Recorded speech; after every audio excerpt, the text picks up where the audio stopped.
하나님의 전신갑주를 취하라는 제목을 가지고 에베소서 60번째 시간 하도록 하겠습니다. 우리가 영적 전쟁을 에베소 6장 10절부터 나누기 시작했습니다. 그러면서 주 안에서와 그의 힘의 능력으로 강건하자 이 부분을 나눴죠. 이제는 두 번째 부분으로 하나의 전신갑주를 입는 것, 취하는 것을 보겠습니다. 자, 우리가 하나님의 전신갑주에 대해서 배우면서 가장 먼저 살펴야 될 사안은 이것이 어떤 종류의 갑옷이냐라는 것입니다. 우리의 싸움이 혈과 육에 대한 싸움이 아니기에 우리가 입어야 될 이 하나님의 전신갑주로 혈과 육을 보호하는 것이 아닐 것입니다. 우리의 몸을 보호하는 눈에 보이는 성질이 아니라는 것이죠. 우리의 싸움은 우리의 정신과 견해라는 이 영역 안에서 보이지 않는 영적인 존재, 즉 마귀와의 싸움이기에 우리가 입어야 될 전신갑주도 이 영역과 관련되어 있는 것이 분명할 겁니다. 마귀로부터 나의 정신과 견해를 보호하기 위한 것이라는 것입니다. 14절부터 거론되어지는 이 갑주의 구성 요소를 한번 보십시오.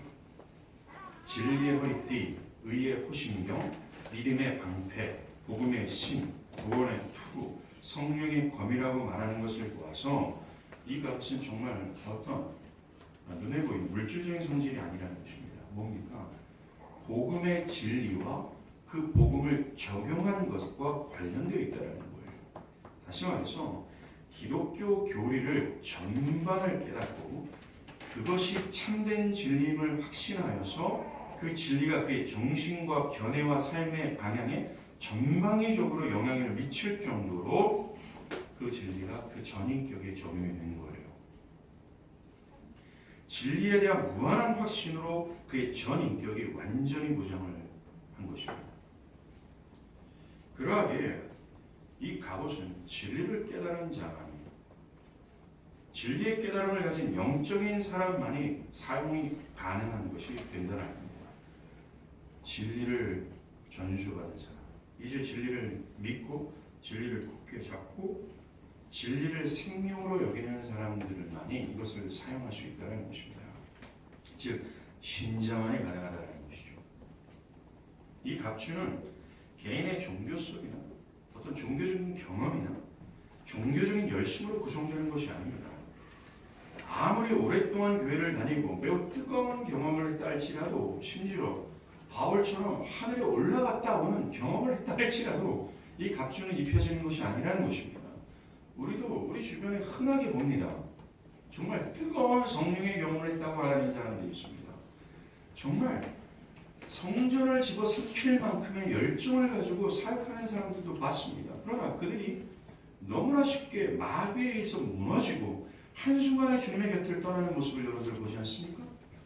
너무나 나약하게 흔들리고 쓰러져서 마귀의 밥이 되어 하나님의 하나님 되심을 의식하지 못한 채 옛 성품으로 살아가는 모습을 여러분들 보지 못했습니까? 또한 이것은 인간의 굳은 결심이나 의지나 결단으로 입혀지는 것이 아니라는 것입니다. 오직 성경이 말하는 진리를 알고 진리를 확신하는 자들에게만 해당된다는 거예요. 오직 참된 신자입니다.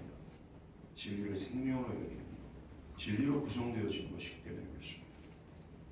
그리고 바울은요, 하나님의 전신갑주를 취하라 이 명령을 적극적으로 순종할 자가 또한 참된 신자일 뿐이다라고 얘기를 강조합니다.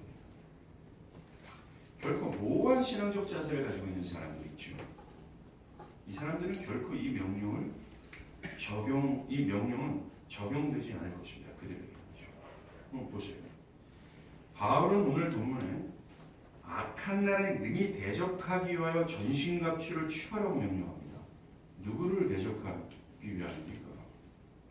그것은 12절에 언급한 존재들이에요. 눈에 보이지 않는 영적인 영역 안에 있는 존재들입니다. 매우 강력하고 교활한 존재죠. 이것들은 사람들의 정신과 견해와 그들의 중심을 사로잡아서 하나님의 뜻과 목적에 저항하여 복종치 못하도록 하는 존재입니다. 매우 강력한 힘을 가진 존재라는 것이죠. 가히 우리의 힘과 지혜로는 대항할 수 없는 매우 탁월한 존재라는 사실을 12절이 말하고 있습니다. 누굽니까? 마귀라는 거예요.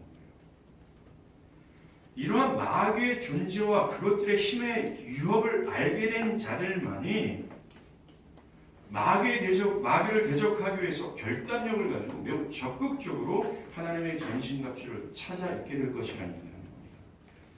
제가 그저 마귀를 대적하기 위해 하나님의 전신갑주를 읽게 될 겁니다라는 말하지 않고 너무나 요란스럽게 결단력을 가지고 매우 적극적으로 찾아 입어야 한다, 입게 될 거라고 이 수식어를 붙이는 이유가 있습니다. 그것이 바울의 의도이기 때문이에요. 바울은 이미 11절에서 동일한 명령을 했습니다. 마귀의 관계를 능히 대적하기 위하여 하나님의 전신갑주를 입으라 라고 말했습니다. 여기에서 입으라 라는 것과 오늘 보면 13절에 취하라 분명 동일한 동의어입니다. 그러나 이 두 가지 표현은 뉘앙스에 있어서 차이가 있는 거예요. 먼저 바울이 11절에서 입으라 라고 말할 때 그는 하나님의 전신갑주를 입어야 하는 명제를 간단하게 기술한 이후에 명령한 거예요. 마귀의 관계를 능히 대적하기 위하여 입으라 라는 정도였습니다. 이 명령은 그저 의복을 갖추어 입는 정도의 표현입니다. 듣는 상대에 따라서 별 긴장 없이 들을 수 있는 표현이 된다는 거예요. 그러나 그는 이것을 말한 이후에 12절에서 11절에 그렇게 말했잖아요. 12절에서 그 명제의 구체적인 상황을 말합니다. 왜 입어야 되는지, 우리의 싸움의 종류가 어떤 것이며 그 대상이 누구인지를 말하는 거예요. 가히 각 개인의 힘과 능력으로는 상대할 수 없는 존재며 영령이라는 것을 말하는 겁니다. 그럼 이후에 13절에 그러므로 하나님의 전신갑주를 입어야 돼 라고 말하는 거예요. 하나님의 전신갑주를 취해야 되는 매우 중요한 사안을 부각시킨 다음에 취하라 라고 말하는 겁니다. 이 취하라 라는 단어의 뜻은요, 들어올리는 것, 집어올리는 뜻이라는 매우 적극적이고 능동적인 표현입니다. 바울은 싸움의 상대가 우리의 힘과 지혜로는 상대할 수 없는 존재라는 사실을 말한 이후에 그 상대를 상대하고 대적하기 위해서는 필연적으로 매우 중요한 사안으로 이 전신갑주를 취해야 돼, 빨리 집어들고 빨리 입으라고 말하는 것과 마찬가지라는 거예요. 마치 훈련소에 있는 훈련병이요, 기본 수칙을 듣습니다.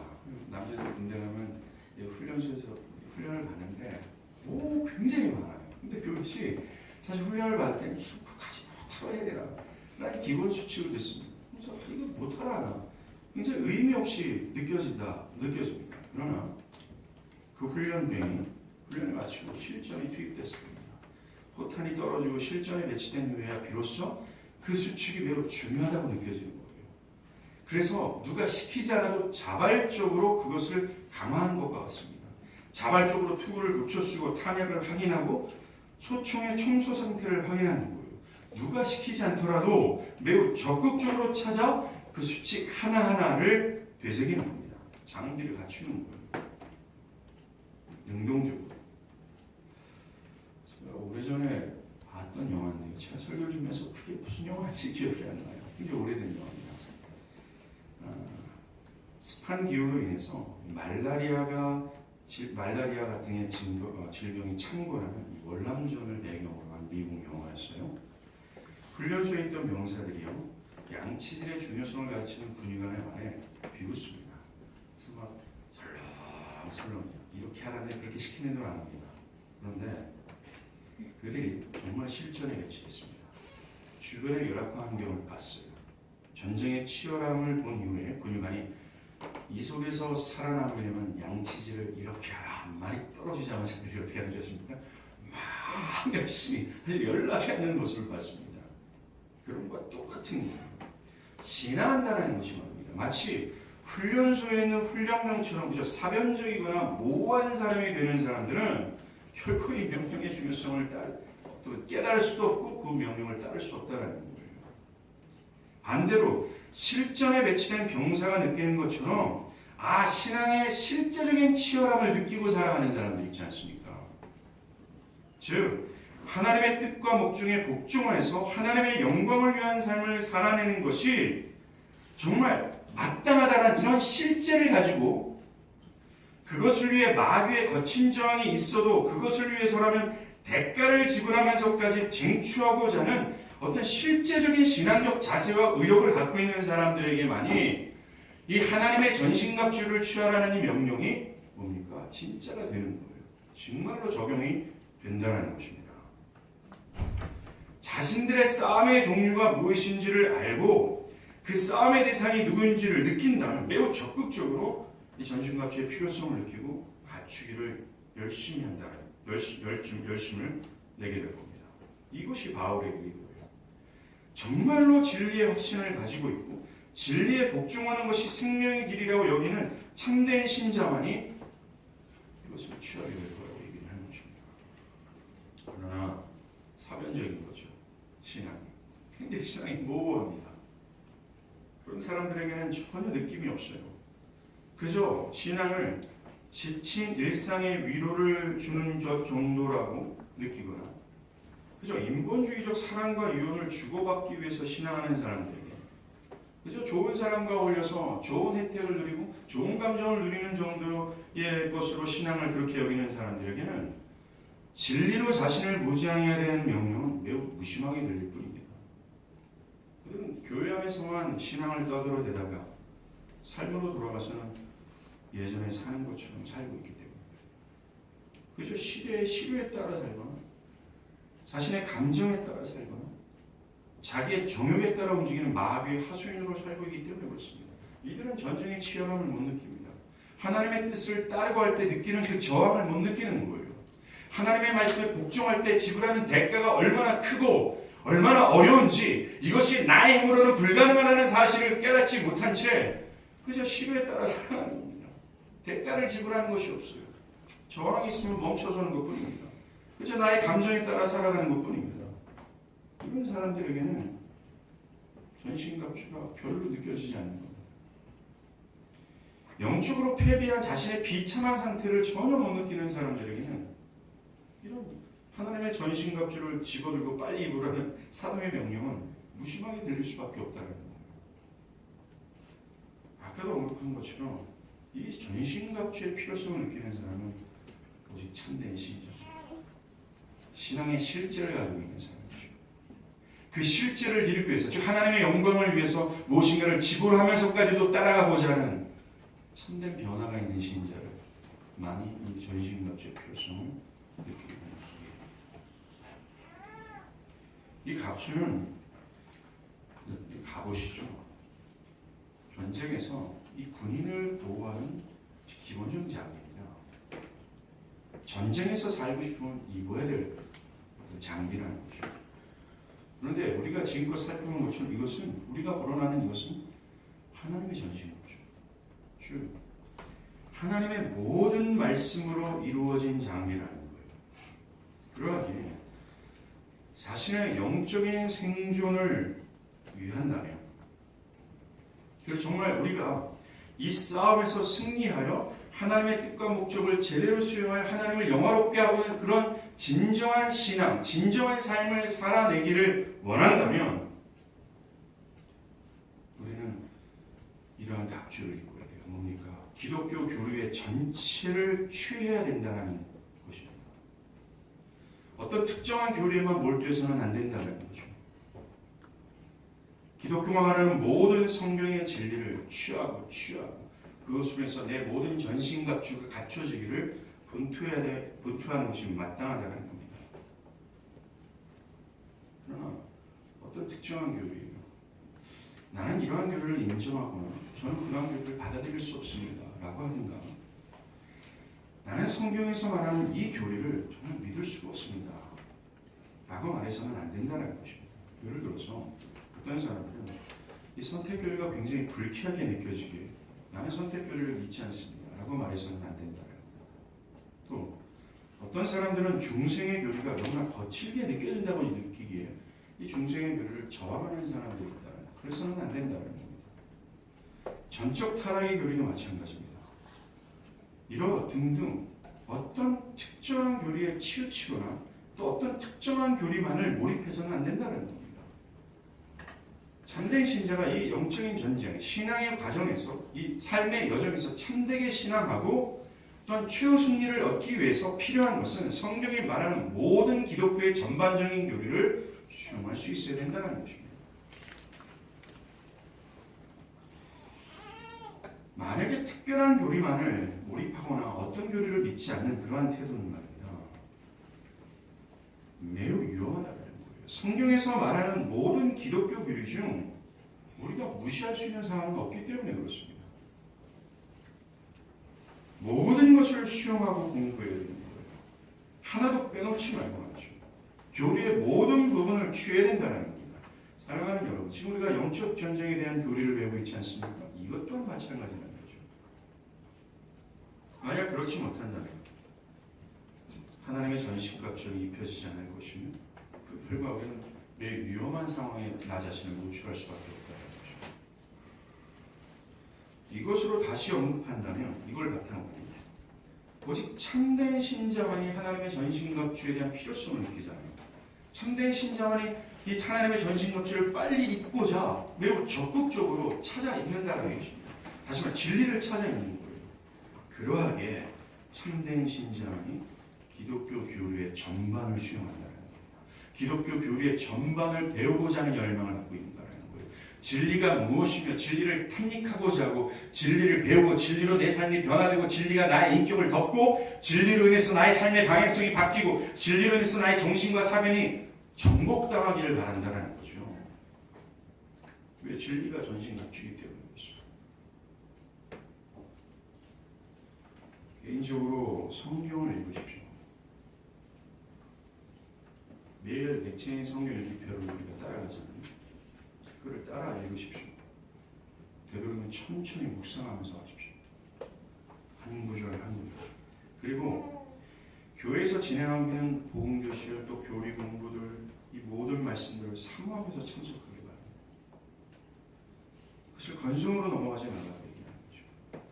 성경을 배우면서 그 성경의 진리가 실제로 나의 견해를 좀 무너뜨리고 나의 고집을 산산히 다 부서뜨려서 하나님의 말씀으로 다시 나의 영혼이 나의 인격과 나의 정신과 견해의 모든 것들이 다 새로 세워지기를 갈망하면서 들으시기 바랍니다. 그래서 저와 여러분 시간이 갈수록 하나님의 전신갑주 더 견고하고 더 양질의 갑주가 입혀지는 은혜가 정말 있길 바랍니다. 부족한데 여러분은 모든 상황에서 마귀의 공격에 치열함을 뚫고 그리스도께 복종하는 것이 마땅하다고 여기십니까? 그래서 하루빨리 모든 성경의 말씀을 수용하고 그것이 진리임을 확신하기를 바라면서 그 진리로 나의 견해와 정신이 무장되기를 정말 바라십니다. 말씀에 따라 살고자 하고 그 말씀이 나를 바르게 세워나가기를 원하십니까? 아니면 여전히 나의 고집과 나의 견해에 따라 살아가기를 원하십니까? 이 질문의 답이 말입니다. 여러분들이 정말 참된 신자인지 아닌지를 알 수 있는 시금석이 될 수 있다는 사실을 알아주십시오. 바울은 하나님의 전신갑주를 취하라고 왜 그렇게 해야 되는지 이유를 설명합니다. 이것이 성경의 논리예요. 성경은 무작정 무엇을 하라, 무작정 믿으라고 말하지 않습니다. 성경은 왜 믿어야 되는지, 왜 그것을 해야 되는지에 대한 충분한 설득을 줍니다. 사실 설득은 성경이 합니다. 성경 안에서 역사하시는 성령이 해주시는 거죠. 그러기에 우리는 기독교인들은 그것이 마땅하기에, 믿을만하기에, 그 이성과 전인격이 충분히 하나님의 성령으로 설득당하기에 그렇게 행하는 것입니다. 무작정 하는 것이 아니죠. 그건 맹신이죠. 오늘도 마찬가지입니다. 바울은 하나님의 전신갑주를 입으라고 말하니 그것을 왜 입어야 되는지를 설명합니다. 13절 중반부입니다. 이는 악한 날에 너희가 능히 대적하고, 이것이 이유라는 거예요. 마귀를 대적하기 위해서라는 것입니다. 그런데 이것을 말하면서 그는 어떤 시점을 말합니다. 언제 마귀를 대적하기 위하여 전신갑주를 입으라 말합니까? 평안한 날입니까? 햇빛이 찬란한 날입니까? 뭡니까? 악한 날이라고 얘기합니다. 그렇습니다. 우리에게 전신갑, 하나님의 진리인 이 전신갑주가 필요한 때는 바로 악한 날이라는 거예요. 평안할 때가 아니라는 것입니다. 햇빛이 찬란해서 누구나 신앙할 수 있는 매우 여유로운 날이 아니라는 거예요. 악한 날이라는 겁니다. 이 악한 날의 넓은 의미는 에베소서 5장 16절에서 언급한 악한 날과 오버랩이 되는 거예요. 5장 16절에서 말한 이 악한 날은 주님이 오실 때까지 이 세상의 모든 역사를 뜻하는 거예요. 모든 역사가 바로 악한 날이라고 얘기합니다. 왜 그렇습니까? 이 모든 세상 안에 있는 역사는 신자가 하나님의 뜻을 따라가는 것에 큰 저항이 있기 때문에 그래요. 모든 세상의 역사는 하나님의 뜻과는 전혀 상반된 방향성을 가지고 있기 때문에 그렇습니다. 인류가 타락한 이래 계속해서 떼내놨겠다는 거예요. 모든 역사가 하나님의 뜻을 전혀 저항하고 반역해온 역사라는 거예요. 오늘날에도 마찬가지입니다. 모든 문화와 예술과 정치와 경제적 사고들이 매우 적극적으로 하나님의 뜻을 정하는 편 쪽으로 기울어져 가고 있어요. 모든 분야에서 마귀가 역사하고 있다는 것입니다. 그러하기에 적극적으로 세상의 흐름을 따르지 않으면, 다시요, 적극적으로 세상의 정신과 세상의 흐름과 세상의 시류에 따르지 않으면 어떻게 됩니까? 생존이 불가능한 것처럼 위협당하는 시대가 오래입니다. 영원한 것을 추구하면, 즉 영원한 것이 세상의 흐름과 반대가 되기 때문에 뭔가 세상의 흐름을 역류하면서 영원한 것을 추구하면 뭡니까? 나의 것이 잃어버릴 수 있다는 위협과 협박이 느껴지는 세대가 바로 이 악한 날, 바로 지금의 세상의 역사라는 것입니다. 예를 들어서 예배를 참석하는 거 한 가지만 해도 얼마나 어려운 시대입니까? 어떤 사람은 직장을 잃어버릴 수 있어요. 어떤 사람들은 식구와 불화하면서까지, 불화해야 겨우 예배를 참석할 수 있는 사람들도 있습니다. 우리 안에 있죠. 어떤 사람들은 크고 작은 손해를 무릅써야 하는 이런 악한 날을 우리는 보내고 있습니다. 이런 악한 날에는 주님의 뜻을 따르기가 되게 힘들어요. 주님을 복종하는 것이요, 세상의 현실과는 전혀 어울리지 않기 때문에 그렇습니다. 치열한 영적 전쟁을 감당해야 되는 겁니다. 그러하기에 사도 바울은 전신갑주를 입으라고 얘기합니다. 한 가지 더 중요한 의미가 있습니다. 오늘 바울이 13절에서 악한 날이라고 할 때 이 악한 날은 악한 때를 살고 있는 신자들의 특별한 상황, 특별한 날을 뜻하는 겁니다. 다시 악한 때를 살고 있는 신자들에게 어떤 악한 때, 악한 날, 악한 상황을 뜻하는 겁니다. 각각의 신자들에게는 악한 날이 있어요. 본문에서 말하는 악한 날이란 괴로움이 더하여서 힘들고 고난이 많아 고통스러운 것을 뜻하는 겁니다. 정말 나쁜 날입니다. 주경에서 악한 날은 고통이 나를 짓누를 때라는 거예요. C.S. 루이스는 고통은 가면을 벗은 악이며 명확히 눈에 띄는 악이다라고 말합니다. 고통이 가면을 벗은 악이라고 말하는 이유는요, 고통이 어떻게 발생했는지를 알면 알 수 있습니다. 하나님께서 처음 창조한 세계는 고통이 없었어요. 짓눌림이 없었어요. 뭔가 가중되는 중압감도 없었습니다. 완전한 기쁨, 완전한 조화로움과 평화만이 있었습니다. 그런데 어떻게 고통이 인간 안에서 발생하겠습니까? 어떻게? 우리가 잘 알다시피 창세기 3장에 나오는 인간의 반응입니다. 악이었어요. 죄였습니다. 바로 고통의 원인이 악이었다는 것입니다. 생수의 근원 되신 하나님을 버리고 하나님의 뜻에 복종하지 않는 결과로 나타난 형벌이 고통이었다는 거예요. 고통의 기원은 정말 악입니다. 그러하게 고통은 악의 정체가 적나라하게 드러나는 것이에요. 죄악의 정체가 얼마나 저주스러운지 그 베일을 벗긴 것이 바로 고통이 된다는 것입니다. 이해하셨습니까? 우리가 고통스러운 날을 당할 때, 고통에 짓눌릴 때 우리는 보게 되는 거예요. 아, 죄악의 저주가 바로 이렇게 끔찍하니만큼 저주스럽구나. 이것을 알게 된다는 거예요. 악한 날이란 바로 이러한 고통의 날이라고 얘기하는 겁니다. 에레미야 시절이죠. 이 북이스라엘이 아시리아와 애굽으로 포로로 잡혀가는 상황이 있어요. 그들이 정말 쇠사슬에 묶여서 때로는 어떤 사람 눈이 뽑히고 정말 저주스러운 고통 가운데 그들이 노예로 끌려갈 때에 하나님이 이스라엘에게 질문합니다. 너희들이 왜 노예가 되었느냐? 왜 고통을 당하느냐라고 하면서 그들이 왜 고통을 당하는지 그 답을 주셔요. 에레미야 2장 19절입니다. 네 악이 너를 징계하였고 네 반역이 너를 책망하였다. 이스라엘의 고통의 원인이 뭐라고? 이게 악이라고 얘기합니다. 그런즉 네 하나님 여호와를 버림과 네 속에 나를 경외함이 없이 없는 것이 악이요 고통인 줄 알라. 하나님을 버리고 하나님께 복종치 않았던 이 악함이 배를 벗어 나타난 게 고통이라고 얘기하는 거예요. 고통의 날이 곧 악한 날입니다. 구체적으로 신자들에게 악한 날이란 몸이 아플 때가 이해가 될 수 있습니다. 몸의 고통으로 악함의 정체가 드러나는 날이에요. 그 베일을 벗고 그를 짓누르는 날입니다. 오해하지 말 것은 신자들이 아픔을 이게 뭐 질병에 걸리고 이런 것이 그들이 그 개인의 악함 때문에 발생한 것이 아니라 첫 아담의 죄로 말미암아 등장한 이 죄의 저주를 그는 경험하고 있는 겁니다. 그것 때문에 이런 것이죠.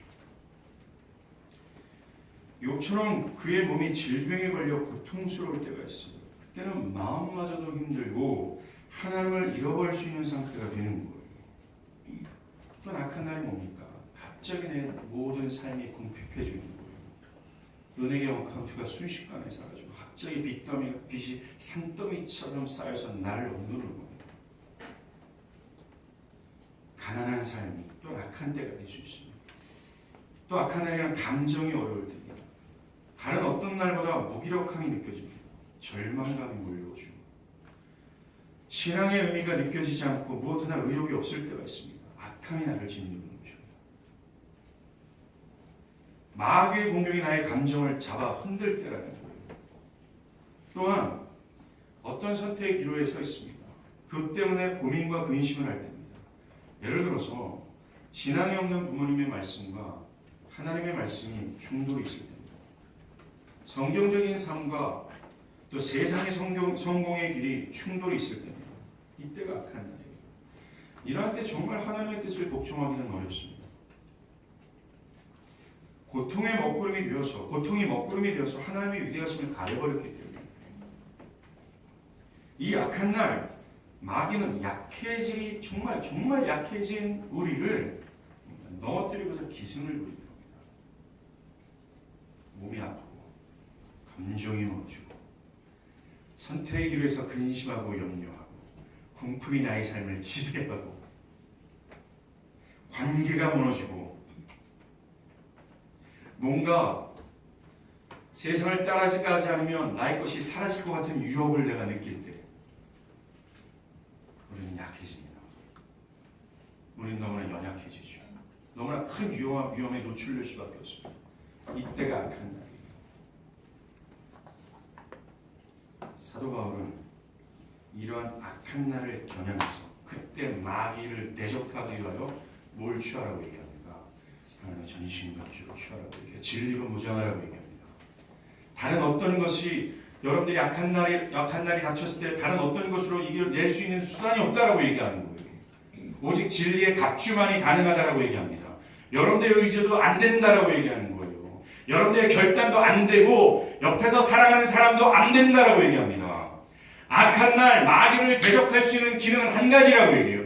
진리로 입혀진 진리가 나의 모든 것을 다 덮어버린 그 갑주만이 생존할 수 있는 능력의 길이라고 얘기를 하는 겁니다.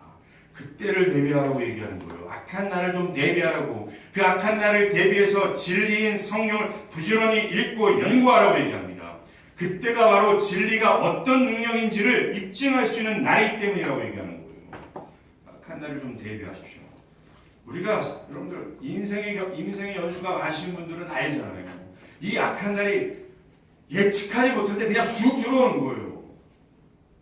보이지 않는 정말 사망을 경계하는 것이 아닙니다. 360도 전체의 삶에서 그냥 갑자기 훅 들어오는 거예요. 그 악한 날 우리는 여지없이 바닥을 치지 않습니까? 우리 주변에 있는 수많은 교인들이 그렇지 않아요? 제가 목회하면서 그렇게 느끼는 게 바로 그겁니다. 믿을 사람 아무도 없다라는 거예요. 즉 견고한 사람이 아무도 없다라는 것입니다. 그리스도의 굳건한 만석 위에 서서 그 악한 날에 기승을 부리는 마귀에 대적하여 그럼에도 불구하고 주님을 따라가는 신자가 별로 없다라는 거예요. 그래서 주님이 얘기하는 겁니다. 그 악한 날 마귀의 능력을, 마귀의 계기를 좀 대적하라고. 그래서 진리로 좀 견고해지라고. 진리의 문제라고 얘기를 하는 거예요. 다른 것이 문제가 아닙니다. 우리는 성경의 믿음의 선조들 중 악한 날에 능히 마귀의 계기를 대적했던 사람들을 봅니다. 우리가 그 전에 언급했던 바울 여러분들 보죠. 여러분들 루스드라에서 돌을 흠뻑 맞고 죽은 것처럼 됐어요. 온몸이 만신창이가 됐을 때입니다. 성 전체가 악하게 되었어요. 그에게도 악한 날입니다. 이때가 하나님을 섬기는 것이 두렵고 회의감이 들 정도에 있는 그런 상황이에요. 여러분들 이 사도 바울 사도행전의 역사가 무슨 판타지 같은 얘기입니까? 진짜 사건이고 진짜 현실이에요. 정말 만신창이가 됐습니다. 하나님을 섬기는 것이 두렵습니다. 회의감이 느껴지는 거예요. 하나님 정말 있나 하는 거예요. 그런데 바울은 뭐라 그랬어요? 하나님의 전신갑주를 입고 뒤로 물러나지 않아요. 그는 돌을 던졌던 루스드라 성도 다시 들어가는 겁니다. 사도 바울은 자신의 경험적 사실을 바탕으로 얘기해주고 있어요. 그 악한 날, 분명히 그 악한 날, 마귀를 대적하기 위해서 전신갑주를 취하라고 얘기하는 겁니다. 또 있어요. 우리가 봤던 다윗이 그랬습니다. 사울에게 쫓겨서 아둘람굴에 있을 때입니다. 정말 비천하고 가난해진 때예요. 명성은 딸은 떨어지고 어느 순간 죽음을 당할 수밖에 없는 위험한 그런 상황입니다. 착착한 심정이 그를 짓눌러요. 두려움이 옵니다. 우리도 이런 똑같은 상황이 있어요. 하나님이 정말 나와 함께 있나? 의심이 몰려올 때입니다. 정말 악한 날입니다. 그러나 하나님의 전신갑주를 입은 다윗은 어떻게 합니까? 현실의 아둘람을 보는 게 아니에요. 그는 보이지 않는 하나님의 영광에 온 세계 가운데 충만한 걸 본 겁니다. 주는 하늘 위에 높이 들리시며 주의 인자는 온 땅 가운데 미치면서 하나님의 영광이 온 땅 가운데 미쳐 가득한 것을 본 거예요. 그러면서 그 영광스러운 하나님께서 지금 아둘람 같은 이 정말 그지 같은 상황 가운데는 나 자신을 지키고 보호할 것이며 끌고 가실 거라는 확신 가운데 노래하는 겁니다. 뭐라고 얘기해요? 새벽아 깰지어다. 비파야 수문아 다 깰지어다. 그 만군의 하나님을 찬양하라. 나도 확신한다. 내 마음이 확정됐고 확정됐다. 내가 그래서 하나님을 노래할 거다. 이렇게 얘기하지 않습니까? 이게 하나님의 전신갑주를 입은 사람들의 모습이었다는 거예요. 마틴 루터도 마찬가지였습니다. 그가 변방에 겁이 많은 이 수도사가 어떻게 이 엄청난 종교개혁을 일으킬 수 있었어요? 서슬이 시퍼난 이 카톨릭의 이 제왕적 카톨릭과 어떻게 맞짱을 뜰 수 있겠습니까? 바로 진리였다는 겁니다. 진리였습니다. 그 외에도 시편의 기사들을 보십시오. 수많은 자들이 악한 날을 맞이했어요. 근데 그 악한 날에도 그리스도의 명령에 복종했다는 겁니다. 하나님의 영광이 그 고통의 목구로 가려져 있지만 그들은 이 진리로 말미암아 진리의 눈으로 그 뒤편에 있는 하나님의 영광을 보면서 진군한 거예요. 흔들리지 않았습니다. 진리의 확고함으로 그들의 견해와 정신을 마귀에게 빼앗기지 않았다는 거예요. 사랑하는 여러분, 지금 궁극적으로 흔들리지 말라고 얘기하는 겁니다. 궁극적으로 여러분들의 정신과 견해를 마귀에게 빼앗기지 말라고 말씀을 전하는 거예요. 사도 바울입니다. 사랑하는 여러분, 우리는 악한 날 마귀의 관계를 대적하기 위하여 하나님의 정신갑주를 취해야 돼요. 진리로 나의 정신과 견해와 전인격이 다 덮여야 돼요. 여러분이요, 여러분의 성질이 다른 사람들에 비해서 좀 약하기 때문에 흔들리는 게 아닙니다. 여러분의 정신이 연약해서가 아니에요. 의지가 약하기 때문이 아니라는 겁니다. 환경이 다른 사람들보다 더 나빠서가 아니라는 거예요. 다른 어떤 이유가 아니라는 겁니다. 뭡니까? 진리의 결핍이에요. 진리의 결핍으로 흔들리고 넘어지고 실패하는 겁니다. 다른 어떤 이유가 없습니다.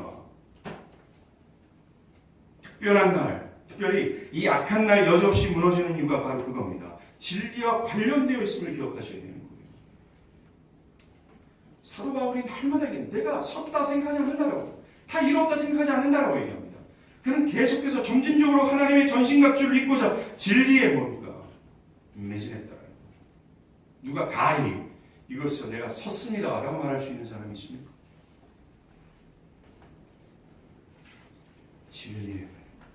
진리의 결핍은 나를 넘어지게 하고 마비되게 하는 겁니다.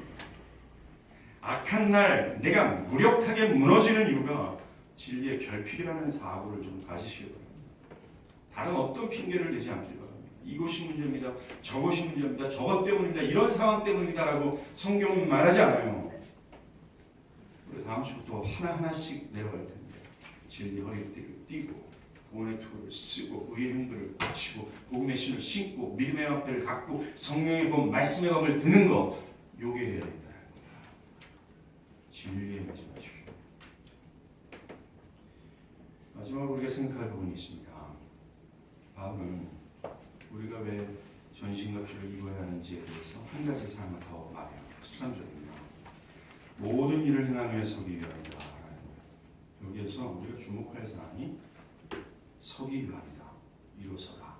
영어 성경으로는 stand firm 이라고 해요. 적을 대항해서 굳이 딱 서는 거예요. 오늘 전쟁 영화 보시면서 이렇게 총싸움보다는 칼싸움 등장하는 영화를 좋아합니다. 반지의 제왕 같은 거 있잖아요. 그런 거 보면 자, 군인들이 군호를 쫙 짭니다. 그리고 무시무시한 적들을 향해서 한 발씩 툭툭 전진합니다. 로마군 관련된 영화는 되게 재밌어요. 스펙타클하죠. 화살 올라오는데 군인들이 꿈쩍도 안 하고 방패 들고 어디 갑니다. 계속 전진합니다. 그럴 때 그들을 전진하게끔 치열한 전쟁, 어떤 맹렬한 공격 앞에서도 꼿꼿이서 움츠러들죠. 꼿꼿이서 막 전진하게끔 하는 요소가 있어요. 대장입니다. 영어로 얘기합니다. Stand firm! 이렇게 얘기해요. 맞서라! 뭐 이렇게 얘기합니다. 대장이 툭 먼저 죽죠. 또 말해요. Stand firm! 맞서라! 대항하라! 굳굳이 서라! 이렇게 얘기하는 겁니다. 근데요, 이 서라, 일어서라, stand firm이라는 단어가 영적 전쟁을 다루면 10절부터 3번이 나왔거든요. 주석가들이 4번 나온다는데 제가 눈치고 찾아도 4번이 안 보여요. 저는 3번밖에 안 보여요. 3번. 굉장히 중요한 사항이에요. 10절과 11절, 13절. 이 영어 성경으로 보면 쉬울 텐데. 하나님의 전신갑주가 적들을 향해서 움츠러들지 않고 꼿꼿이 서서 대항하기 때문이다. 그것을 위함이다. 그래서 전신갑주를 입는다. 이런 얘기를 하는 겁니다. 마귀의 대적에도 그리스도께 복종하고자 하는 이 꼿꼿한 신자의 자세 있잖아요. 이것과 매우 큰 박해 속에서 주님의 말씀을 전했던 예레미야의 강인함이 비교할 만합니다. 죄악의 정점이 있었던 이스라엘이에요. 그들의 죄악을 폭로하고 회개를 촉구해야 되는 협의에서 부름을 받은 이 예레미야. 더욱이 자신의 메시지에 대해서 굉장히 호감을 갖지 않고 조롱하고 그것을 반대하는 사람들 앞에서 말씀을 전한다는 것, 하나님의 명령을 따른다는 것, 매우 두려운 상황이 분명합니다. 두렵고 떨려요. 그때 하신 말씀이 이겁니다. 하나님, 예레미야 1장 17절. 그러므로 너는 네 허리를 동이고 일어나 내가 내게 명령한 바를 다 그들에게 말하라. 그들 때문에 두려워하지 말라. 네가 그들 앞에 두려움을 당하지 않게 하리라. 핍박과 살해 유혹과 음모와 난무하는 사역을 앞둔 그에게 극대의 교만함으로 자신의 메시지에 호의적이지 않을 사람들에게 그에게 요구되는 자세가 바로 이 구절이었어요. 뭡니까? 허리를 동이고 일어나라. 허리를 동이고 stand firm 하라고 얘기하는 거예요.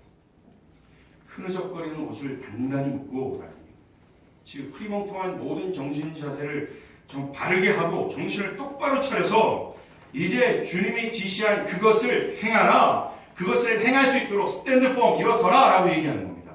이 자세가 필요하다는 얘기예요. 깨어있으라. 정신을 차리라. 이것이 오늘 서기 위함이라는 이 바울의 명령과 동일한 겁니다. 왜냐하면 우리도 에레미야와 같은 상황에 놓이기 때문입니다. 신약 성경 여러 곳은 이와 같은 권면을 합니다. 베드로전서 5장 8절과 9절에요. 근신하라 깨어라 너희 대적 마귀가 오는 사자같이 두루다니며 삼킬 자를 찾나니 너희 믿음을 굳게 하여 그를 대적하라. 이는 세상에 있는 너희 형제들도 동일한 고난을 당한 줄 알미라. 디모데후서 3장 12절이에요. 무릇 그리스도 예수 안에서 경건하게 살고자 하는 자는 핍박을 받으리라. 사도행전 14장 22절이에요. 그리스도를 위하여 너에게 은혜를 주신 것은 다만 그를 믿을 뿐만 아니라 또한 그를 위하여 고난도 받게 하심이라. 우리가 하나님 나라에 들어가려면 많은 환난을 겪어야 하느니라 라고 얘기해요. 분명히 이 땅에 사는 신자들에게 마귀의 유별난 공격이 있다라고 분명히 성경은 이것저것 해서 경고하고 있습니다. 그래서 사도 베드로는 이렇게 말해요. 베드로전서 4장 12절. 사랑하는 자들아 너희를 시련하여 오는 불시험을 이상한 일 당한 것 같이 이상하게 여기지 말라고 말하는 겁니다. 즉 악한 날이 일어날 때 놀라지 말라는 거예요. 그것은 당연하기 때문이다라고 얘기하는 겁니다. 고난의 날을 짓누르고 궁핍과 질병과 가난과 선택의 고민과 모든 염려와 모든 어려움들이 정말 나를 짓누른 그 악한 때를 이상히 여기지 말라고 얘기하는 겁니다. 그것을 받아들이라고 얘기하는 거예요. 바로 그 악한 때에 뭐라고? 일어서라라는 권면을 명심하라고 얘기하는 거예요. 스탠드 포마라고 얘기합니다. 그때 맞서라고 얘기하는 겁니다. 저는 이것을 그냥 여러분들의 큰 일시적인 감정을 일으키고자 말씀드리는 것이 아니에요. 악한 날 쓰러질 것 같이 연약해질 때 정신을 똑바로 차리라고 말하는 겁니다. 굳건히 서서 대적을 맞서야 된다고 얘기하는 거예요. 로드 존스 목사는 이렇게 얘기합니다. 우리의 정신과 감정 속으로 밀려드는 자기 연민의 정을 버려야 합니다. 우리의 삶의 상황이 어떠하든지 또한 어떤 일이 발생하든지 간에 자신에 대하여 결코 가련하다고 생각해서는 안 됩니다.